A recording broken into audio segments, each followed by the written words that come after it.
Oliver stood in the grand throne room of the Xyrithian palace, his heart pounding against his ribcage like a war drum. The crystalline walls refracted light in impossible patterns, creating an aurora of colors that would have been beautiful under any other circumstance. But today, those walls felt like the bars of an elegant prison. "The human will marry my daughter," Queen Zaltara declared, her voice resonating through the chamber with an otherworldly echo. Her 6 eyes, arranged in a crown-like pattern across her elongated face, fixed upon Oliver with an intensity that made his skin prickle. Oliver's diplomatic partner, Eva, stepped forward from her position beside him. Her auburn hair caught the prismatic light as she raised her hand in the traditional Xyrithian gesture of respectful challenge.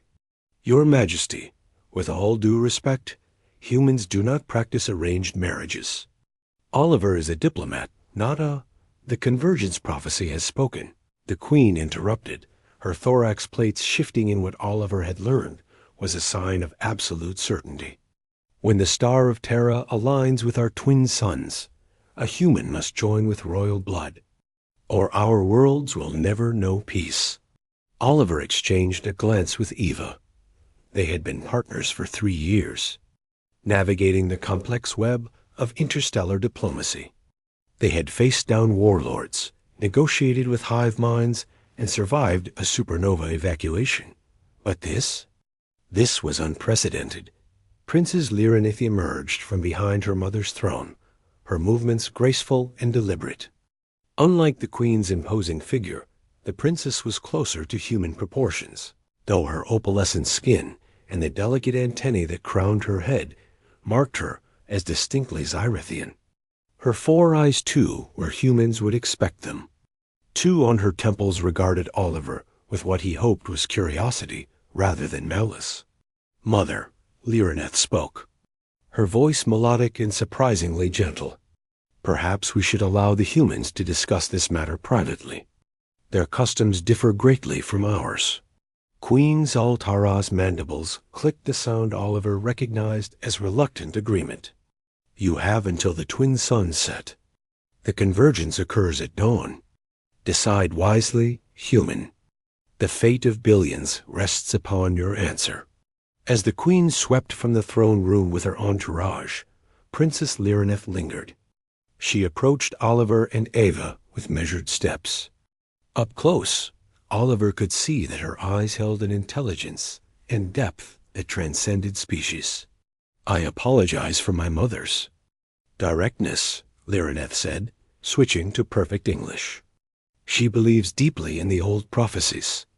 But I want you to know I do not wish for an unwilling partner." Eva crossed her arms, her analytical mind already working through possibilities. "Princess, help us understand. What exactly does this prophecy say?" Lyranith gestured to a holographic display that materialized in the air. Ancient Xyrithian script flowed across the projection. "It speaks of a time when our people stood at the brink of war with an emerging spacefaring species. Only through the union of royal blood and the newcomers could harmony be achieved. For 3,000 years, we've wondered which species the prophecy meant." "And you think it's humanity?" Oliver said, finding his voice at last. "The celestial alignment is exact," Lyranith confirmed. "It has never occurred before in recorded history. My mother sees this as destiny. I see it as complicated." Eva moved to Oliver's side, her hand briefly touching his arm, a gesture of solidarity. "There has to be another way. We can't base interstellar relations on ancient prophecies and forced marriages." But Oliver was thinking. He had studied Xyrithian culture extensively. He knew that prophecies weren't just superstitions to them. They were mathematical probabilities, encoded in religious language by ancient scientists.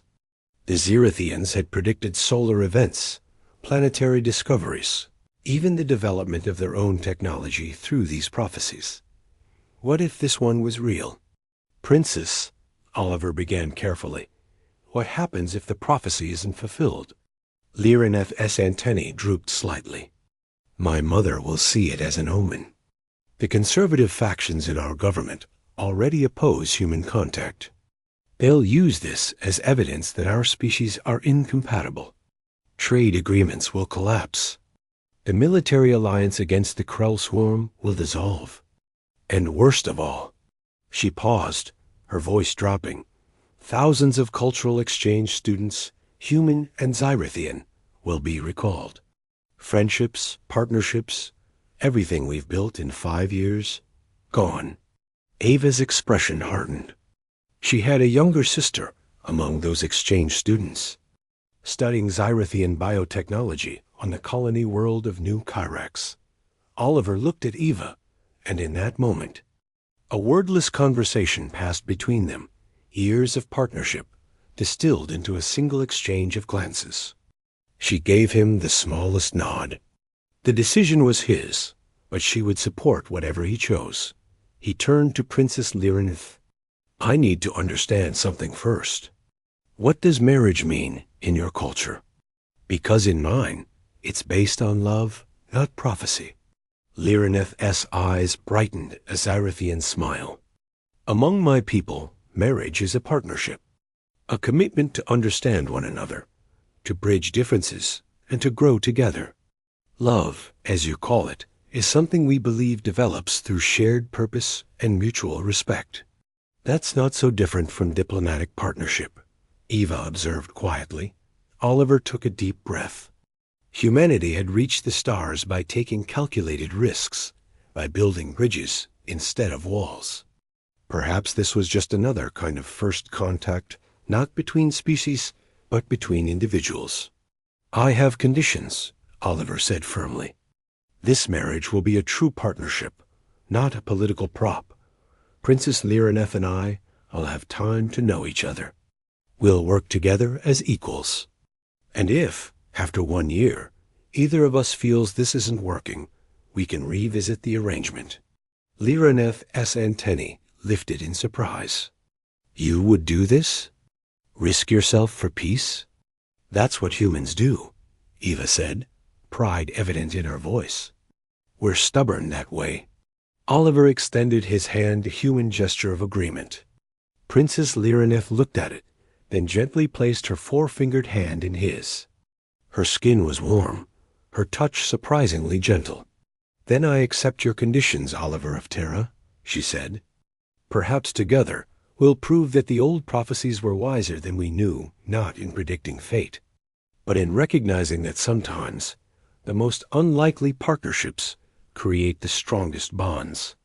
As the twin suns began their descent beyond the crystalline palace, casting long shadows across the throne room, Oliver felt Ava's hand on his shoulder. Humanity. Fuck yeah, she whispered with a slight smile. Oliver couldn't help but grin.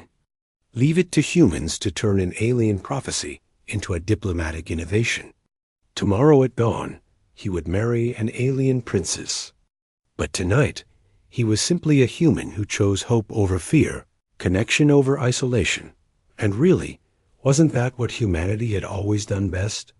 The stars aligned, the prophecy awakened, and 2 species took their first real step toward understanding. All because one human dared to say yes to the impossible.